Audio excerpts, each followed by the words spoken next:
मेरे YouTube channel गिरी academy में आप सभी का स्वागत है। पहली बार आप मेरे चैनल से जुड़े हैं तो सब्सक्राइब जरूर करें और वीडियो पसंद आए तो इसे लाइक करें और कमेंट करें। आज के वीडियो में हम लोग इतिहास पढ़ेंगे, भारत का इतिहास। आज चैप्टर फर्स्ट है, चलिए इसके बारे में हम लोग जानते हैं। भारत का इतिहास क्या रहा है। उत्तर में हिमालय से लेकर दक्षिण में समुद्र तक फैला यह उप महाद्वीप भारतवर्ष के नाम से ज्ञात है, जिसे महाकाव्य तथा पुराणों में भारतवर्ष अर्थात भारत का देश तथा यहाँ के निवासियों को भारतीय अर्थात भारत की संतान कहा गया है। यूनानियों ने भारत को इंडिया तथा मध्यकालीन मुस्लिम इतिहासकारों ने हिंद अथवा हिंदुस्तान के नाम से संबोधित किया है। भारतीय इतिहास को अध्ययन की सुविधा के लिए 3 भागों में बांटा गया है: प्राचीन भारत, मध्यकालीन भारत और आधुनिक भारत। तो आइए हम जानेंगे प्राचीन भारत। प्राचीन कहने से ही मतलब चल रहा है कि बहुत ही पुराना।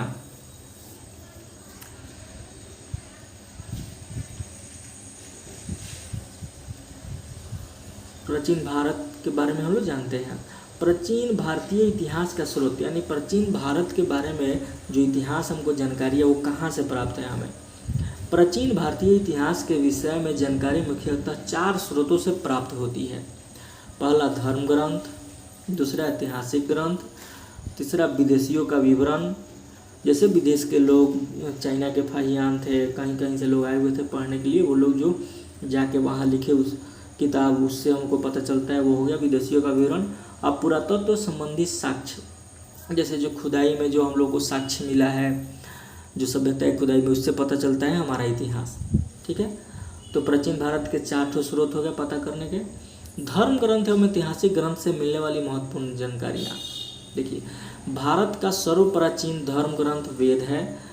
सबसे पुराना धर्म ग्रंथ क्या है हमारा? वेद है, जिसके संकलनकर्ता महर्षि कृष्ण द्वैपायन वेद व्यास को माना जाता है। वेद कितना है? 4 है: ऋग्वेद, यजुर्वेद, सामवेद एवं अथर्ववेद।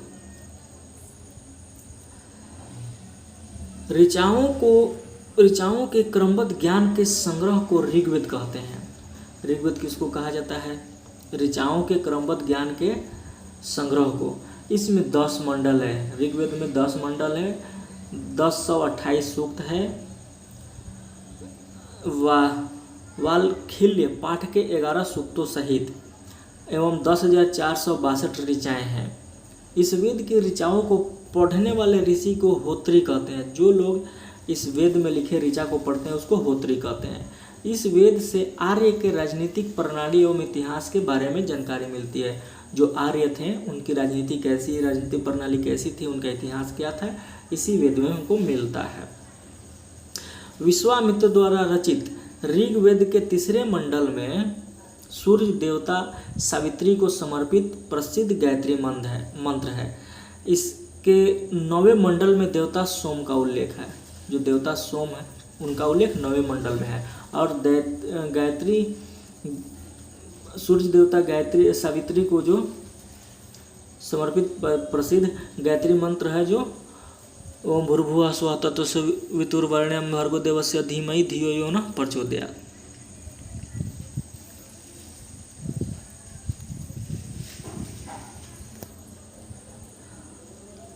इसके 8वें मंडल की हस्तलिखित ऋचाओं को खील कहा गया है। जो 8वां मंडल है इसका, उसको जो हाथ से लिखा हुआ ऋचा उसको खील कहा गया है। चतुष्वर्ण समाज की कल्पना का आदि स्रोत ऋग्वेद के 10वें मंडल में वर्णित पुरुष सूक्त है, जिसके अनुसार 4 वर्ण हैं। इसे ऋग्वेद में बताया गया है। 4 वर्ण कौन सा? ब्राह्मण, क्षत्रिय, वैश्य, शूद्र। आदि पुरुष ब्रह्मा के क्रमशः मुख, भुजाओं, जघाओं और चरणों से उत्पन्न हुए, यानी ब्राह्मण मुख से, क्षत्रिय भुजा से, वैश्य जांघों से, शूद्र चरणों से उत्पन्न हुए हैं। नोट देखिए, धर्मसूत्र 4 प्रमुख जातियों की स्थितियों में व्यवसायों, दायित्वों, कर्तव्यों तथा विशेषाधिकारों में स्पष्ट विभेद करता है। ये जो वर्ण बांटा गया है इसका अलग अलग काम है कि उनका व्यवसाय क्या होगा, उनका दायित्व क्या होगा, उनका कर्तव्य क्या होगा। वामना अवतार के 3 पगों के अखांड का प्राचीनतम स्रोत ऋग्वेद है। जो भगवान का वामन अवतार हुआ था, उनका जो 3 पग जो मांगे थे भूमि राजा बलि से, वो इसी ऋग्वेद में वर्णित है। ऋग्वेद में इंद्र के लिए 250 तथा अग्नि के लिए 200 ऋचाओं की रचना की गई है। नोट में कहता है, प्राचीन इतिहास के साधन के रूप में वैदिक साहित्य में ऋग्वेद के बाद शतपथ ब्राह्मण का स्थान है। यजुर्वेद सस्वर पाठ के लिए मंत्रों तथा बलि के समय अनुपालन के लिए नियमों का संकलन यजुर्वेद कहलाता है। यानी यजुर्वेद में ही मंत्र है और बलि के समय जो बलि होता है उस समय जो नियम पालन किया जाता है इसी में वर्णित है। और इसको जो पढ़ता है, इसके पाठकर्ता को अध्वर्यु कहते हैं। यह एक ऐसा वेद है जो गद्य एवं पद दोनों में है। गद्य पद तो आप जानते ही हैं, जो मैट्रिक में आप पढ़े हुए का कथा कहानी और कविता, उसी को गद्य पद कहते हैं। पद जैसे दोहा में होता है। अब देखिए सामवेद, यह गाई जा सकने वाली ऋचाओं का संकलन है। इसके पाठककर्ता को उद्रात्री कहते हैं। उद्रात्री जो इसको पढ़ता है, इसे भारतीय संगीत का जनक भी कहा जाता है। यानी जो संगीत का उद्गम स्थान है यही सामवेद ही है।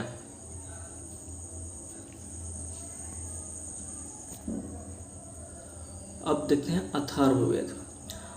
अथर्वा ऋषि द्वारा रचित इस वेद में रोग निवारण, तंत्र मंत्र, जादू टोना, साप वशीकरण, आशीर्वाद, स्तुति, प्रायश्चित, औषधि, अनुसंधान, विवाह, प्रेम, राजकर्म, मातृभूमि, महात्म्य आदि विविध विषयों से संबद्ध मंत्र तथा सामान्य मनुष्यों के विचारों, विश्वासों, अंधविश्वासों इत्यादि का वर्णन है इसी अथर्ववेद में।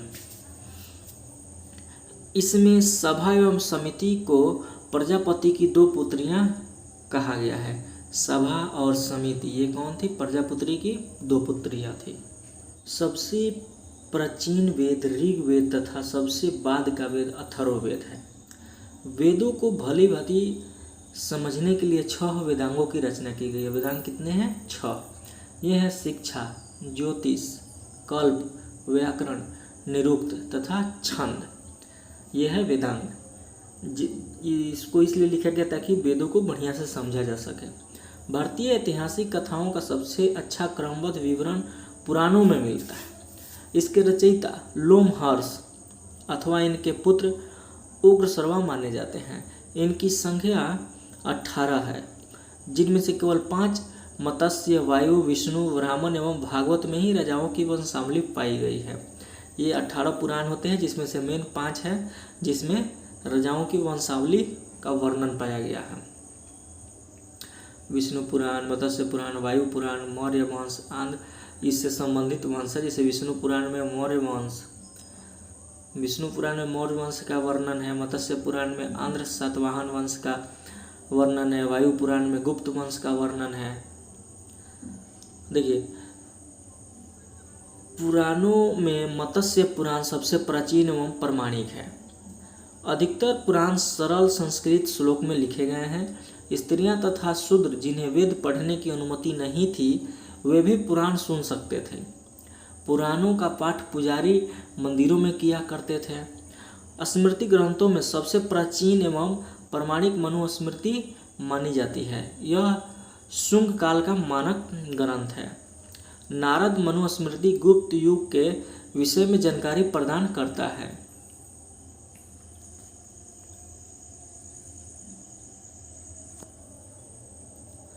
जातक में बुद्ध की पुनर्जन्म की कहानी वर्णित है। हीनयान का मुख्य ग्रंथ कथा वस्तु है, जिसमें महात्मा बुद्ध का जीवन चरित्र अनेक कथानकों के साथ वर्णित है। जैन साहित्य को आगमन कहा जाता है। जैन धर्म का प्रारंभिक इतिहास कल्प सूत्र से ज्ञात होता है। जैन ग्रंथ भगवती सूत्र में महावीर के जीवन कृतियों तथा अन्य समकालिकों के साथ उनके संबंधों का विवरण मिलता है। देखिए जैन साहित्य को आगम कहा जाता है। और प्रारंभिक जैन धर्म का जो प्रारंभिक इतिहास है वो कहाँ से? कल्प सूत्र से पता चलता है उसका। ग्रंथ भगवती सूत्र में महावीर के जीवन कृत्यों तथा अन्य समकालिकियों के साथ उनके संबंधों का विवरण मिलता है। अर्थशास्त्र के लेखक चाणक्य, कौटिल्य या विष्णुगुप्त, ये तीनों उन्हीं का नाम है।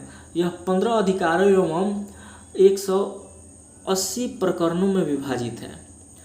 अर्थशास्त्र 15 अधिकरणों एवं 180 प्रकरणों में विभाजित है। इससे मौर्यकालीन इतिहास की जानकारी प्राप्त होता है। संस्कृत साहित्य में ऐतिहासिक घटनाओं को क्रमबद्ध लिखने का सर्वप्रथम प्रयास कल्हण के द्वारा किया गया। कल्हण द्वारा रचित पुस्तक राजतरंगिणी है। कल्हण कौन सा पुस्तक लिखे थे? राजतरंगिणी, जिनका संबंध कश्मीर के इतिहास से है। अरबों के सिंध विजय का वृत्तांत चचनामा, जो अली अहमद लिखे थे, में सुरक्षित है। अष्टाध्यायी संस्कृत भाषा व्याकरण की प्रथम पुस्तक है। इसके लेखक है Panini.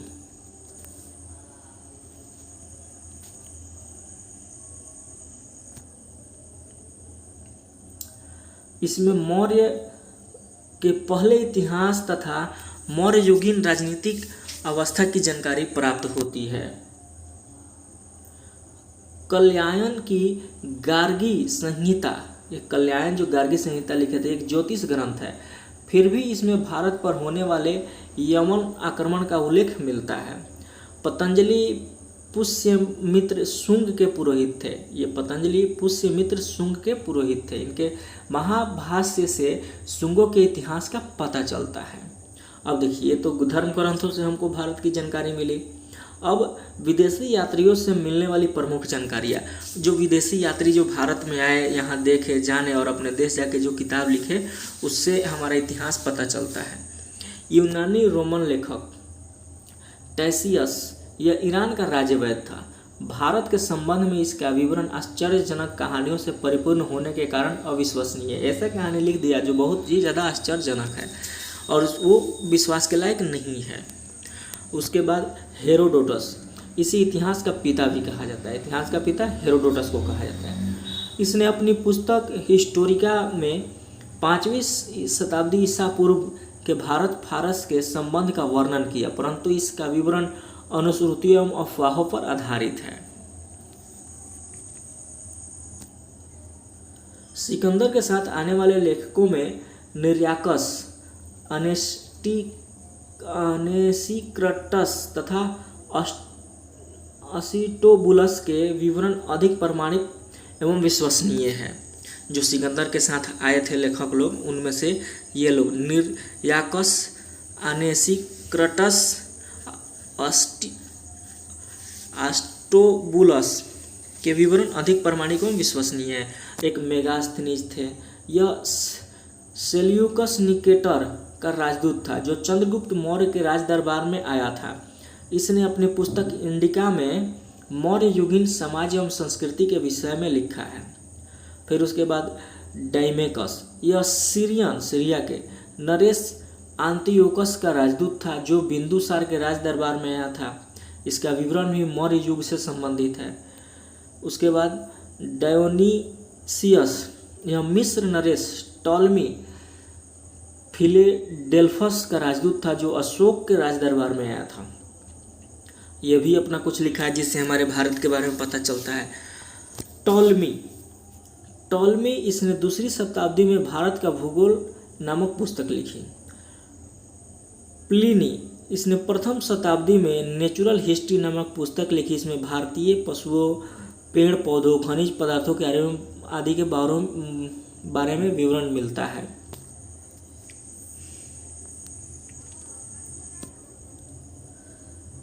Periplus of the Erythraean सी, इस पुस्तक के लेखक के बारे में जानकारी नहीं है। यह लेखक करीब 80 ईस्वी में हिंद महासागर की यात्रा पर आया था। उसने उस समय के भारत के बंदरगाहों तथा व्यापारिक वस्तुओं के बारे में जानकारी दी है। अब जानते हैं कुछ चीनी लेखक थे। कौन कौन? फाहियान, यह चीनी यात्री गुप्त नरेश चंद्रगुप्त द्वितीय के दरबार में आया था। इसने अपने विवरण में मध्य प्रदेश के समाज एवं संस्कृति के बारे में वर्णन किया है। इसने मध्य प्रदेश की जनता को सुखी एवं समृद्ध बताया है।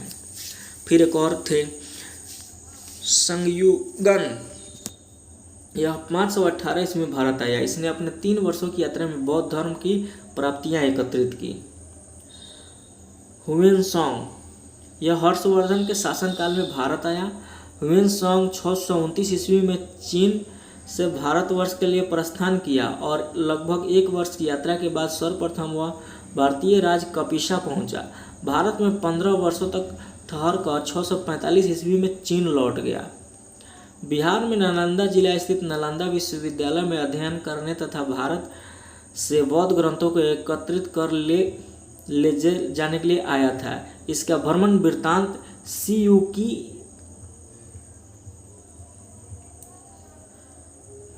नाम से प्रसिद्ध है, जिसमें 138 देशों का विवरण मिलता है। इसने हर्षकालीन समाज धर्म तथा राजनीति के बारे में वर्णन किया है। इसके अनुसार सिंध का राजा शूद्र था। नोट: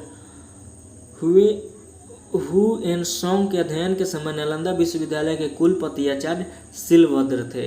ये जानकारी की बात है कि जब ये हुएनसांग जब आया था भारत में पढ़ने नालंदा विश्वविद्यालय में, उसमें कुलपति थे आचार्य शिलभद्र। इत्स्यंग यह 7वीं शताब्दी के अंत में भारत आया। इसने अपने विवरण में नालंदा विश्वविद्यालय, विक्रमशिला विश्वविद्यालय तथा अपने समय के भारत का वर्णन किया है। अब देखिए, अरबी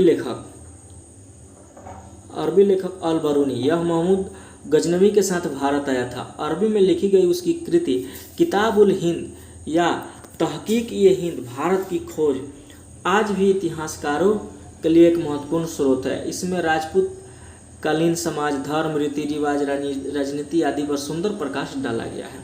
अब अन्य लेखक तारानाथ यह एक तिब्बती लेखक था। इसने कंगयूर तथा तंगयूर नामक ग्रंथ की रचना की। इसने भारतीय इतिहास के बारे में जानकारी मिलती है। मार्को पोलो यह 13वीं शताब्दी के अंत में पांड्य देश की यात्रा पर आया था। इसका विवरण पांड्य इतिहास के अध्ययन के लिए उपयोगी है। अब आगे हम लोग पढ़ेंगे पुरातत्व संबंधी साक्ष्य से मिलने वाली जानकारी।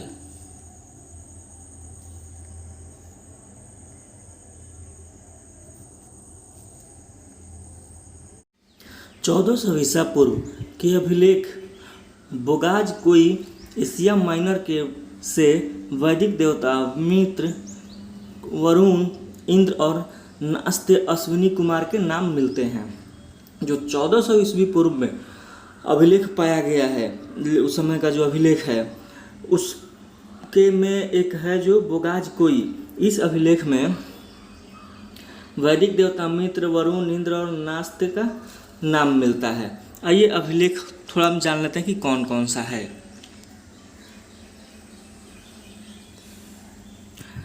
महत्वपूर्ण अभिलेख हाथी गुफा अभिलेख तिथि रहती, इसका कोई डेट पता नहीं कि कब का है। इसके शासक कौन थे? कलिंग राज खाखेल। उसके बाद है जूनागढ़ गिरनार अभिलेख, रुद्रदामन, यहाँ के जो शासक थे रुद्रदामन। नासिक अभिलेख, यहाँ के शासक थे गौतमी बलश्री। प्रयाग स्तंभ लेख, यहाँ के शासक थे समुद्रगुप्त। एहोल अभिलेख, पुलकेशिन द्वितीय।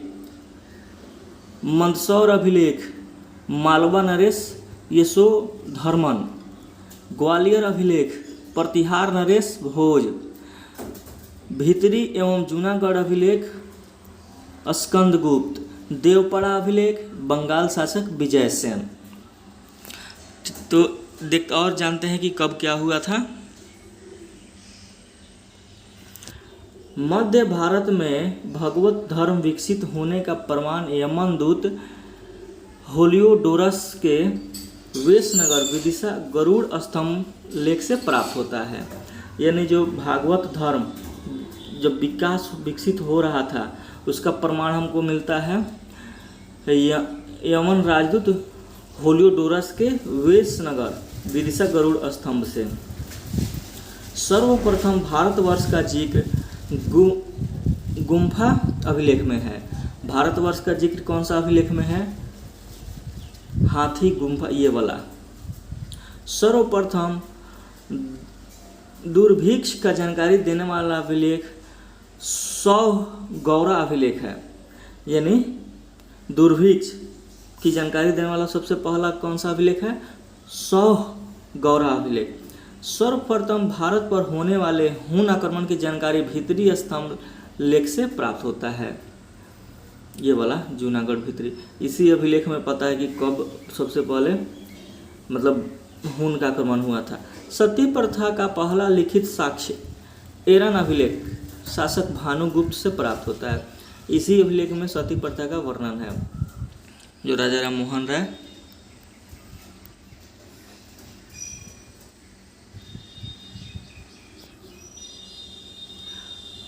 रेशम बुनकर की श्रेणी की जानकारी मंदसौर अभिलेख से प्राप्त होती है। जो रेशम की बुनकर की जानकारी है कि रेशम कब से शुरू हो रहा है, तो उसका किसमें है? मंदसौर अभिलेख में।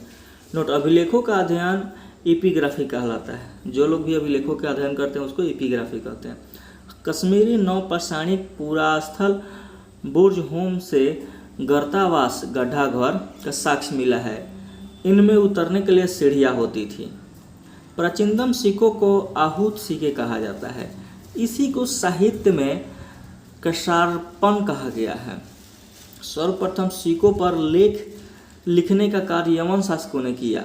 जब सिक्का पे कुछ लिखा होता है लेख, उसको यवन शासकों ने शुरू किया था। समुद्रगुप्त की वीणा बजाती हुई मुद्रा वाले सिक्के से उसके संगीत प्रेमी होने का प्रमाण मिलता है। ये समुद्रगुप्त संगीत प्रेमी था, इस कैसे पता चलता है? जो उसके सिक्के पे वीणा बजाते हुई जो उसकी फोटो है। अरिकमेडु पुडुचेरी के निकट से रोमन सिक्के प्राप्त हुए हैं। माने अरिकमेडु में क्या मिला था हमको? रोमन सिक्का मिला है। प्रागैतिहासिक काल, जिस काल में मनुष्य ने घटनाओं का कोई लिखित विवरण उद्धृत नहीं है उसे प्रागैतिहासिक काल कहते हैं। लिखा हुआ कोई इतिहास नहीं है, बस सिर्फ हम लोग जानते हैं। मानव विकास के उस काल को इतिहास कहा जाता है जिसका विवरण लिखित रूप में उपलब्ध है। जब लिखित रूप में उपलब्ध है जो चीज़ जिसकी जानकारी, उसको हम लोग इतिहास कहते हैं मानव का। आध ऐतिहासिक काल उस काल को कहते हैं जिस काल में लेखन कला के प्रचलन के बाद उपलब्ध लेख पढ़े नहीं जा सके। लिखा तो गया था लेकिन उसको पढ़ा ही नहीं जा रहा है। ज्ञानी मानव होमो सेपियंस, यानी थोड़ा बुद्धि वाले थे ये लोग, का प्रवेश इस धरती पर आज से लगभग 30 या 40 हजार वर्ष पूर्व हुआ। होमो सेपियंस का, जिसको ज्ञानी मानव भी कहते हैं, इस धरती पे कब आए थे? वो 30 या 40 हजार वर्ष पूर्व। पूर्व पाषाण युग के मानव की जीविका का मुख्य आधार था शिकार। वो लोग शिकार करते थे पूर्व पाषाण युग के और जीते थे। आज का आविष्कार पूरा पाषाण काल में एवं पहिए का नव पाषाण काल में हुआ। आग किस काल में हुआ था? आग का खोज आविष्कार पूरा पाषाण काल में, और पहिया का आविष्कार कब हुआ था? नव पाषाण काल में। मनुष्य में स्थायी निवास की प्रवृत्ति नव पाषाण काल में हुई तथा उनसे सबसे पहले कुत्ता को पालतू बनाया। उसने सबसे पहले कुत्ता को पालतू बनाया। यानी ये लोग पहले शिकार करने के लिए कहीं कहीं भटकते रहते थे, खाते रहते, लेकिन एक जगह रुक करके रहने के, शिकार करके आके फिर वहीं पे रहना। ये कब हुआ था? नव पाषाण काल में। और सबसे पहले किस जानवर को पालतू बनाया? कुत्ता को।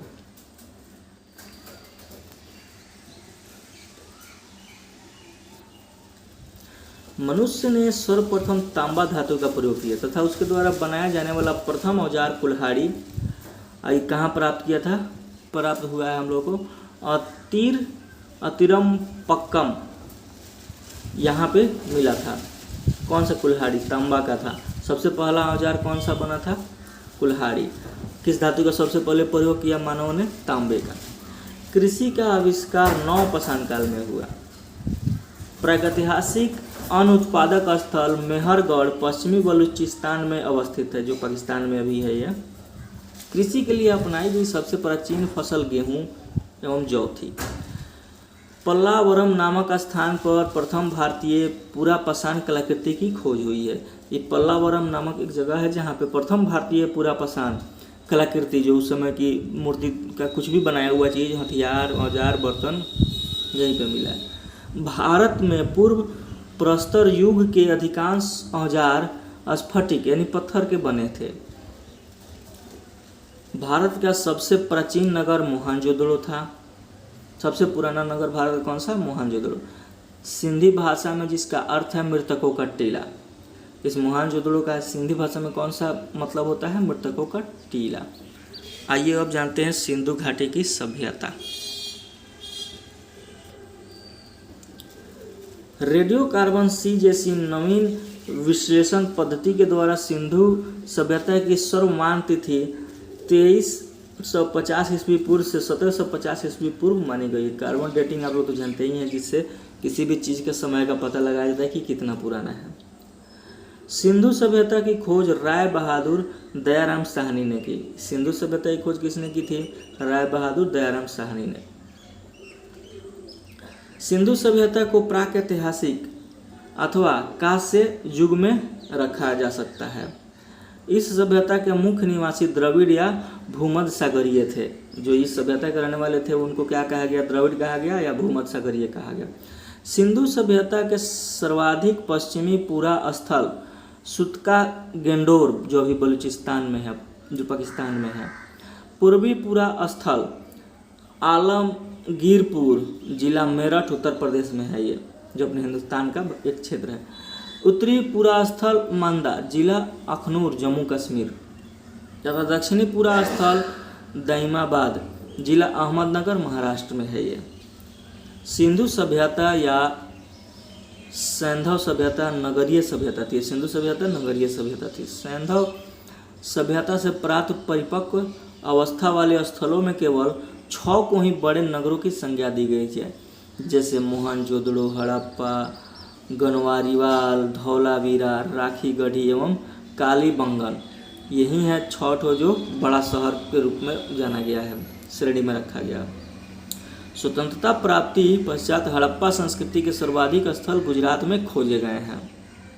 लोथल एवं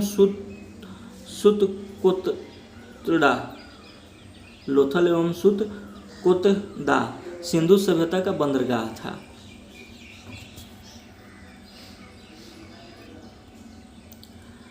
जूते हुए खेत और नक्काशीदार ईंटों के प्रयोग का साक्ष्य कालीबंगन से प्राप्त होता है। मोहनजोदड़ो से प्राप्त अन्नागार संभवतः सैंधव सभ्यता की सबसे बड़ी इमारत है। देखिए, सिंधु काल में विदेशी व्यापार, आयातित वस्तु, जो आयात मतलब मंगाना या निर्यात मतलब भेजना, तांबा, खेतड़ी, बलूचिस्तान, ओमान, कहाँ से मंगाया जाता था। चांदी, अफगानिस्तान, ईरान। सोना, कर्नाटक, अफगानिस्तान, ईरान। टीन, अफगानिस्तान, ईरान। गोमेद, सौराष्ट्र। लाजवर्द, मेसोपोटामिया। सीसा, ईरान से। मोहनजोदड़ो से प्राप्त बृहत स्नानागार एवं एक प्रमुख स्मारक है, जिसके मध्य स्थित स्नान कुंड 11.88 मीटर लंबा, 7.01 मीटर चौड़ा एवं 2.43 मीटर गहरा है। अग्निकुंड लोथल एवं कालीबंगन से प्राप्त हुए हैं। मोहनजोदड़ो से प्राप्त एक शिल पर 3 मुख वाले देवता पशुपतिनाथ की मूर्ति मिली है। उनके चारों ओर हाथी, गेंडा, चीता एवं भैंसा विराजमान है। मोहनजोदड़ो से नर्तकी की एक कांस्य मूर्ति मिली है। हड़प्पा की मोहरों पर सबसे अधिक एक श्रृंगी पशु का अंकन मिलता है।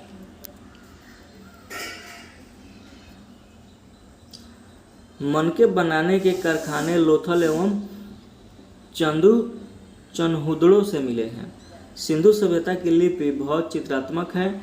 यह लिपि दाईं से बाईं ओर लिखी जाती है। सिंधु सभ्यता की दाईं से बाईं ओर लिखी जाती है जो लिपि है। जब अभिलेख एक से अधिक पंक्तियों का होता था तो पहली पंक्ति दाईं से बाईं और दूसरी बाईं से दाईं ओर लिखी जाती थी। जैसे इधर से लिखते गए या फिर इधर से ऐसे लिखते आए, फिर ऐसे गए, फिर ऐसे आए। सिंधु सभ्यता के लोगों ने नगरों तथा घरों के विन्यास के लिए ग्रिड पद्धति अपनाई। घरों के दरवाजे और खिड़कियां सड़क की ओर न खुलकर पिछवाड़े की ओर खुलते थे। केवल लोथल नगर के घरों के दरवाजे मुख्य सड़क की ओर खुलते थे। सिंधु सभ्यता के मुख्य फसल थी गेहूं और जौ। सैंधववासी मिठास के लिए शहद का प्रयोग करते थे, कोई चीज़ मीठा करने के लिए। रंगपुर एवं लोथल से चावल के दाने मिले हैं, जिनसे धान की खेती होने का प्रमाण मिलता है। चावल के प्रथम साक्ष्य लोथल से ही प्राप्त हुए हैं। सूतकोतदा, कालीबंगर एवं लोथल से सैंधवकालीन घोड़े के अस्थि पंजर मिले हैं। तौल की इकाई संभवतः 16 के अनुपात में थी। जो लोग तौलते हैं कोई चीज़ 1 किलो 2 किलो,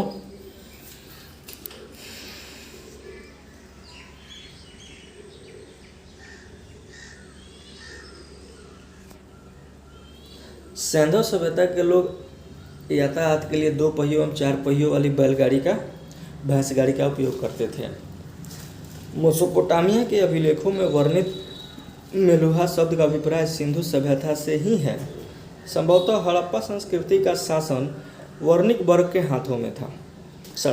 हड़प्पा संस्कृति का शासन किसके हाथों में था? वणिक वर्ग।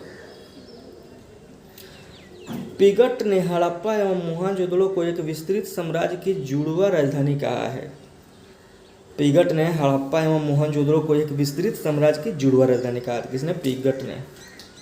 सिंधु सभ्यता के लोग धरती को उर्वरता की देवी मानकर उसकी पूजा किया करते थे। वृक्ष पूजा एवं शिव पूजा के प्रबलन के साक्ष्य भी सिंधु सभ्यता से मिलते हैं।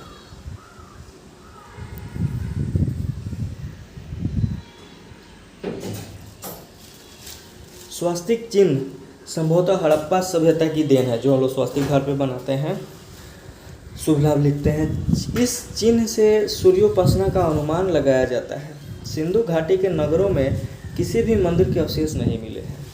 सिंधु सभ्यता में मातृदेवी की उपासना सर्वाधिक प्रचलित थी। पशुओं में कुबड़ा वाला सांड इस सभ्यता के लोगों के लिए विशेष पूजनीय था। स्त्री मृण मूर्तियाँ, मिट्टी की मूर्ति अधिक मिलने से ऐसा अनुमान लगाया जाता है कि सैंधव समाज मातृसत्तात्मक था। सैंधवासी सूती और मुनि वस्त्रों का उपयोग करते थे। मनोरंजन के लिए सैंधववासी मछली पकड़ना, शिकार करना, पशु पक्षियों को आवास में लाना, चौपड़ और पासा खेलने आदि का साधनों का प्रयोग करते थे। सिंधु सभ्यता के लोग काले रंग के डिजाइन किए हुए लाल मिट्टी के बर्तन बनाते थे। सिंधु घाटी के लोग तलवार से परिचित नहीं थे। कालीबंगन एकमात्र हड़प्पा कालीन स्थल था जिसका निचला शहर सामान्य लोगों के रहने हेतु भी किले से घिरा हुआ था। जो लोग सामान्य लोग रहते थे वहाँ भी वो भी किला था। पर्दा प्रथा एवं वेश्यावृत्ति सैंधव सभ्यता में प्रचलित थी। पर्दा प्रथा एवं वेश्यावृत्ति सैंधव सभ्यता में थी। शवों को जलाने एवं गाड़ने यानी दोनों प्रथाएं प्रचलित थी। हड़प्पा में शवों को दफनाने जबकि मोहनजोदड़ो में जलाने की प्रथा विद्यमान थी। लोथल एवं कालीबंगा में बुगमन समाधियां मिली है। सैंधव सभ्यता के विनाश का संभवतः सबसे प्रभावी कारण बाढ़ था। बाढ़ के चलते उसका विनाश हो गया। आग में पकी हुई मिट्टी को टेराकोटा कहा जाता है।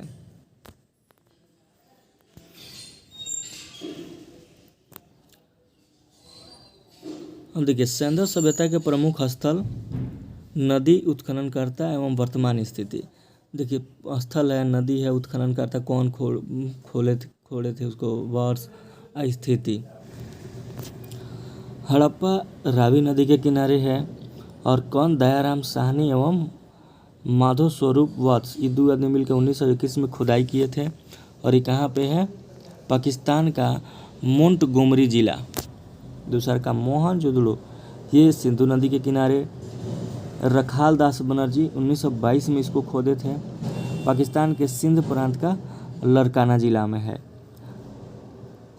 चन्हुदड़ो, ये सिंधु नदी के किनारे है। गोपाल मजमुदार 1931 में इसको खुदाई किए थे और सिंध प्रांत पाकिस्तान में है ये।